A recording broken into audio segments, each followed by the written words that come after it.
Hola, ¿qué tal hermanitos? ¿Cómo están? Mi nombre es Gaby Liaud y bueno, vamos a seguir platicando del libro de los espíritus del maestro Allan Kardec. Vamos a hablar de la acción de los espíritus sobre los fenómenos de la naturaleza. Los grandes fenómenos naturales, aquellos que se consideran una perturbación de los elementos, tienen objeto providencial. Todo posee su razón de ser y nada ocurre sin el permiso de Dios. Esto ya lo habíamos platicado antes. A veces tienen una razón directa para el hombre, pero frecuentemente también su único propósito consiste en restablecer el equilibrio y la armonía de las fuerzas físicas de la naturaleza. Dios nos entrega una acción que nosotros tenemos directa sobre la materia. Tiene sus agentes dedicados a ellos en todos los grados, en la escala de todos los mundos. La mitología de los antiguos se basa enteramente sobre esas ideas espiritistas, con la diferencia de que ellos consideraban a los espíritus divinidades. Desde los antiguos hermanitos que ya existían, ellos decían, no, es que está el dios del sol, está el dios del trueno, el dios de no sé qué. No, no es así. Simplemente son espíritus que su función es, como dije, restablecer el orden, el equilibrio. O sea, para eso están aquí. Dios lo que quiere es que nosotros vivamos bien, que nosotros vivamos en armonía, que hagamos caso a los consejos que los espíritus nos dan. Y qué bueno que nos están aclarando este punto. ¿Por qué? Porque uno dice, bueno, es que no existen varios dioses. Entonces, en base a esta explicación, entendemos por qué nuestros hermanitos de la cultura que ustedes quieran adoraban tantos dioses. Ellos ya prestaban atención a estas cuestiones de los espíritus, pero no sabían que simplemente eran eso, para restablecer el orden de las cosas, el orden de las cosas, sino que ellos decían, son dioses, es todo. Se hallan tan poco de provista de fundamento como lejos todavía de la verdad. ¿Podría entonces haber espíritus que moraran en el interior de la Tierra, presidiendo los fenómenos geológicos? Tales espíritus no habitan precisamente debajo de la Tierra. Los espíritus presiden, dirigen los fenómenos con arreglo en base a las atribuciones que cada uno tiene. Esos espíritus pertenecen a los órdenes superiores o inferiores de la jerarquía espírita. Bueno, esto tiene que ver mucho con el rol más o menos material o inteligente. ¿Por qué? Porque hay espíritus que ordenan y los otros ejecutan. Los que realizan las acciones materiales siempre van a ser de un orden inferior. Ya lo habíamos platicado, porque como están más materializados, para ellos es mucho más fácil hacer algo. Una maldad, por ejemplo, un terremoto, un maremoto, o sea, cuestiones muy fuertes, ellos las ejecutan. En la producción de determinados fenómenos, las tempestades, por ejemplo, ¿actúa un solo espíritu o se reúnen ellos en muchedumbre? Se reúnen en multitudes innumerables, ¿sí? Los espíritus que ejercitan una acción sobre los fenómenos naturales obran con conocimiento de causa y en virtud de su libre arbitrio o por un impulso instintivo o irreflexivo. Unos sí y otros no. Piensa en las miriadas de animales que poco a poco hacen surgir de la superficie del mar islas y archipiélagos, animales de ínfima categoría, lo que realizan esas cosas mientras proveen de sus necesidades y sin sospechar que son instrumentos de Dios. A veces vemos que salió un animal de las profundidades que nosotros no sabíamos que existía, que nosotros no teníamos ni la menor idea, y dicen, mira lo que apareció. Bueno, el mismo animal no sabe que es un propósito de Dios el que él tuviera que presentarse o subir a la superficie.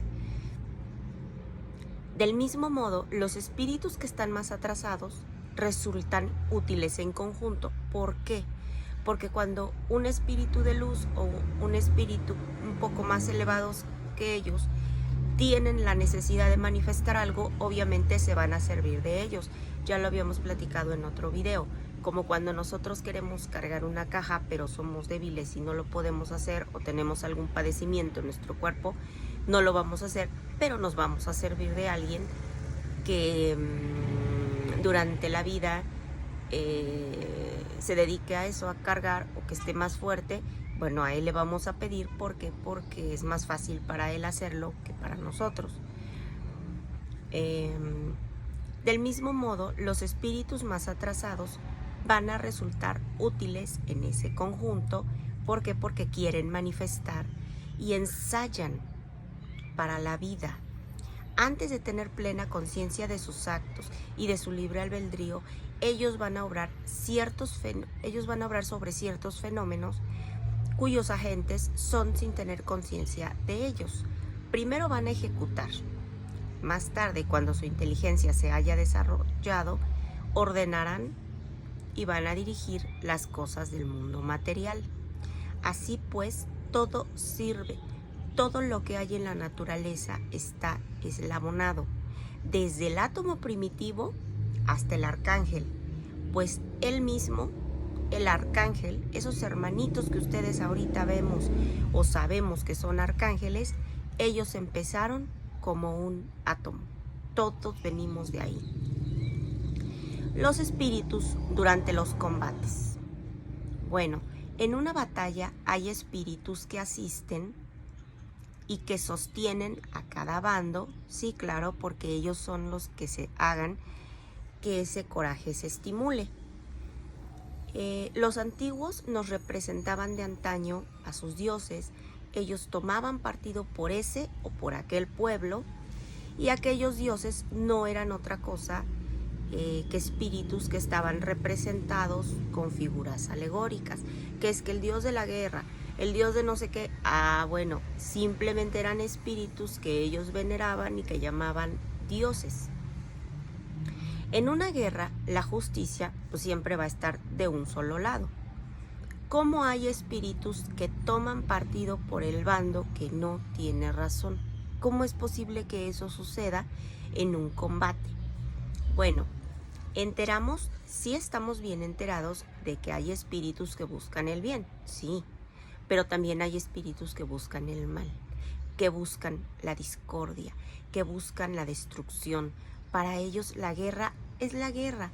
A ellos no les interesa la justicia, no les interesa la causa, no les interesa nada. Simplemente quieren destruir. Eso es todo lo que ellos quieren, porque son hermanitos que están atrasados, que están más materializados, que están desencarnados y que pueden influir de manera fácil en los espíritus que están en los hermanitos que están encarnados. Algunos espíritus pueden influir sobre un general en la concepción de sus planes de campaña, sin lugar a duda. ¿Por qué? Porque los espíritus pueden influirlo. Algunos espíritus malos podrían sugerirle combinaciones erróneas con el propósito de que él llegue a tener una derrota. Sí, su juicio no le va a permitir distinguir una idea acertada de una falsa. ¿Por qué? Porque va a sufrir las consecuencias de ello, y en tal caso haría mejor en obedecer que en ordenar. ¿Puede el general ser guiado a veces por una especie de doble vista, una visión intuitiva que le demuestre de antemano el resultado de sus combinaciones? Frecuentemente ocurre en el hombre genial. Es lo que nosotros llamamos inspiración. Hace que actúe con una especie de certeza, Esa inspiración le viene de los espíritus que lo dirigen y que aprovechan las facultades de que está dotado. En medio del estrépito del combate, ¿qué pasa con los espíritus de los que sucumben? ¿Todavía siguen interesados en la lucha después de la muerte corporal? Algunos continúan interesándose, pero otros se alejan de ella. En las batallas sucede lo mismo que en todos los casos de muerte violenta. En el primer momento el espíritu está sorprendido y como aturdido. ¿Por qué está sorprendido? Porque como fue una muerte violenta, él no entiende todavía que ya desencarnó. No debemos de hablar de muerte porque la muerte no existe. Debemos de hablar de encarnar o desencarnar. En este caso el espíritu no sabe, no tiene claro que ya desencarnó. Para él, él todavía es parte de la acción y poco a poco es que se le va a ir mostrando la realidad. Los espíritus que se combatían cuando estaban vivos, una vez que están muertos, sí se van a seguir reconociendo, claro está, pero ya no va a estar igual. El espíritu no se va a encontrar tranquilo, ¿sí? ¿Por qué? Porque en el primer instante, sí, pues va a querer desearle mal a su enemigo, porque recordemos que se supone que son enemigos porque estaban en batalla. En el primer instante puede querer mal a su enemigo e incluso perseguirlo. Ya están los dos desencarnados y este espíritu puede querer perseguir al que él dice que es su enemigo, pero conforme pasa el tiempo se van aclarando sus ideas, va comprendiendo que esa animosidad ya no tiene objeto. Con todo, podrá todavía conservar vestigios de ella según su carácter. ¿Sigue persiguiendo el fragor de la batalla? Sí, así es. Pocas muertes hay que son completamente instantáneas. Bueno, recordemos que no existe la muerte, pero así la gente está familiarizada y poco a poco debemos de ir reemplazando esos conceptos. La mayoría, el espíritu cuyo cuerpo acaba de recibir una herida mortal, pues no va a tener conciencia de ello en ese momento. Poco a poco se va a ir recobrando y entonces se va a distinguir al espíritu moviéndose junto al cuerpo sin vida, junto al cadáver. Esto parece tan natural que a la vista del cuerpo muerto no le va a producir ningún efecto, un efecto que digamos sea desagradable, puesto que toda la vida se traslada al espíritu. Solo él llama la atención y es con el que quien conversamos o al que le damos una orden. Bueno, ahora vamos a hablar de un tema que es un poquito más serio, porque hay gente que lo hace, lo lleva a cabo, pero no le dan la importancia que realmente tiene. Vamos a hablar de los pactos. Pactos con los malos espíritus. ¿Hay algo de cierto en los pactos con los espíritus malos? Pregunta el maestro Allan a nuestro hermanito que nos está ayudando y nos está ilustrando con este estudio del espiritismo. Y nos contesta el hermanito de luz, nos dice no existen pactos. Lo que existe es una índole que es perversa, que simpatiza con los espíritus malos. Por ejemplo, tú quieres atormentar a tu vecino y no sabes cómo hacerlo. Entonces acudes con espíritus inferiores que, al igual que tú, únicamente quieren el mal. Y estos, para ayudarte, desean que tú les sirvas en sus malos propósitos. Porque recordemos que los hermanitos que están más atrasados sí te van a ayudar, pero siempre te piden algo a cambio. Ellos no son buenos, ellos no buscan el bien. Entonces ellos no te van a ayudar nada más de buena onda porque sí. Tú quieres algo, necesitas servirlos. A lo mejor en el momento te van a ayudar, pero en el momento en que a ellos se les ofrezca algo, te lo van a pedir sin titubear, porque cuando tú necesitaste, ellos te ayudaron, bueno, ahora te toca a ti servirlos. no se deduce de ello que tu vecino no se pueda desembarazar de estos espíritus mediante conjura contraria o por el imperio de vuestra propia voluntad, porque para darle entrada a los espíritus malos tenemos nosotros que darles la entrada, abrirles esa puerta. Ellos no van a llegar nada más porque sí. El que quiere cometer una mala acción por el mero hecho de desearlo, va a apelar a los malos espíritus para que acudan en su ayuda. Entonces, tú estás obligado a servirles porque ellos lo hicieron contigo cuando tú necesitaste dañar. El pacto, bueno, lo que nosotros los hermanitos de esta dimensión llamamos pacto, consiste solamente en eso. Él te ayudó, ahora tú le vas a servir. La dependencia en que a veces se encuentra el hombre respecto de los espíritus inferiores procede de su entrega a los malos pensamientos que ellos le sugieren y no de estimulación por alguna parte entre ellos y él, el que se supone que hizo el compromiso.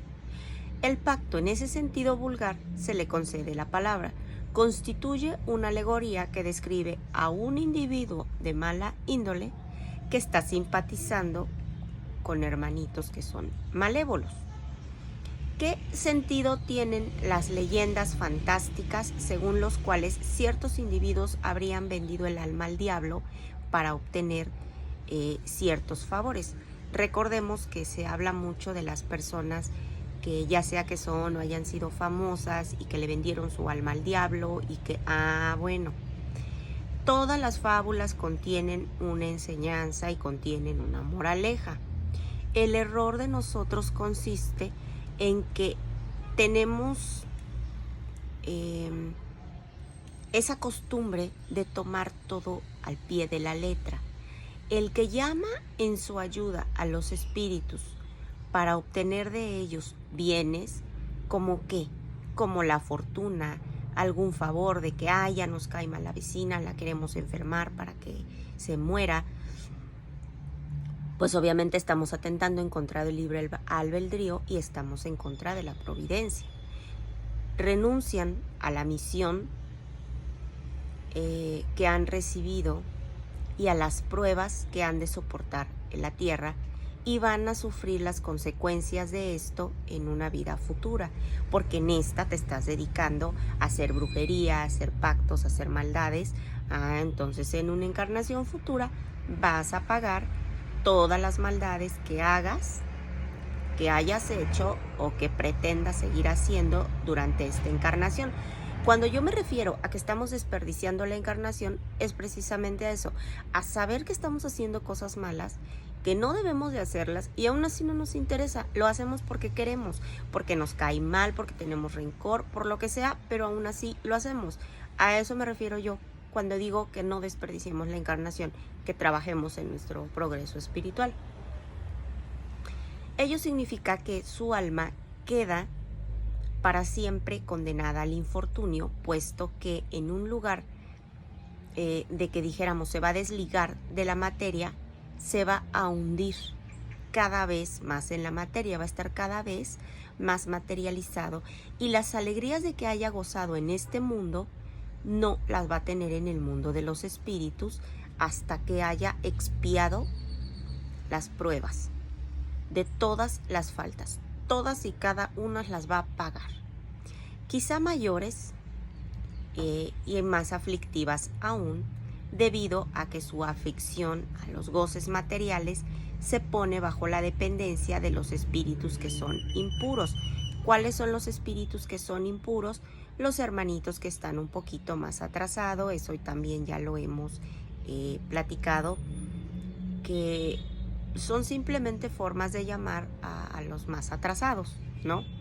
Entre ellos existe un pacto que es tácito, que los conduce a su perdición, pero que siempre le es fácil romper con la asistencia de los buenos espíritus, si tiene la firme voluntad de lograrlo.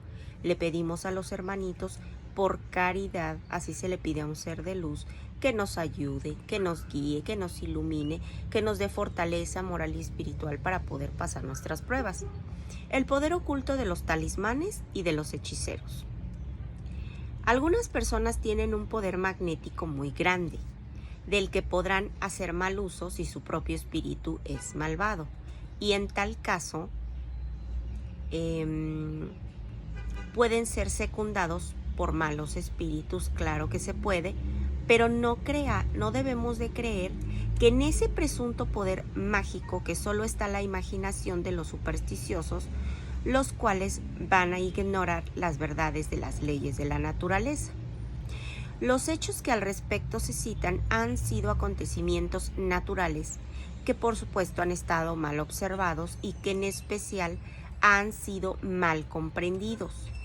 ¿Qué efectos pueden tener las fórmulas prácticas con cuyo auxilio algunas personas pretenden disponer de la voluntad de los espíritus? El efecto consiste en ponerlos en ridículo si proceden de buena fe. En caso contrario, se trata de bribones que pues lo único que buscan es un castigo. Todas las fórmulas son imposturas. No existe ninguna palabra mágica, un signo cabalístico, un talismán que ejerza alguna acción sobre los espíritus, por cuanto a estos solo son atraídos por el pensamiento, no por las cosas materiales.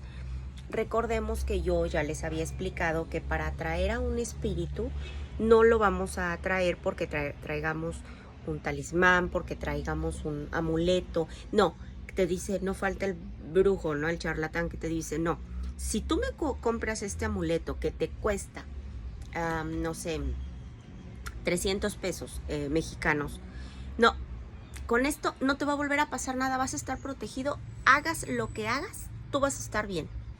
Mentira, porque nosotros atraemos a los espíritus en base a nuestros pensamientos. No necesitamos acudir con una bruja, no necesitamos acudir con un santero, no. Si tú estás pensando en cosas buenas, vas a atraer espíritus buenos. Si tú estás pensando en una maldad, vas a traer espíritus malos, y con toda franqueza ese amuleto, ese talismán no sirve, porque a los espíritus no les interesan las cosas para hacer cosas buenas o para hacer maldades. Ellos no se van a fijar en que tiene un amuleto que tiene no sé, lo que le quieran meter al amuleto, tiene todo eso y ya con eso está protegido y no me le puedo ni acercar. Mentira.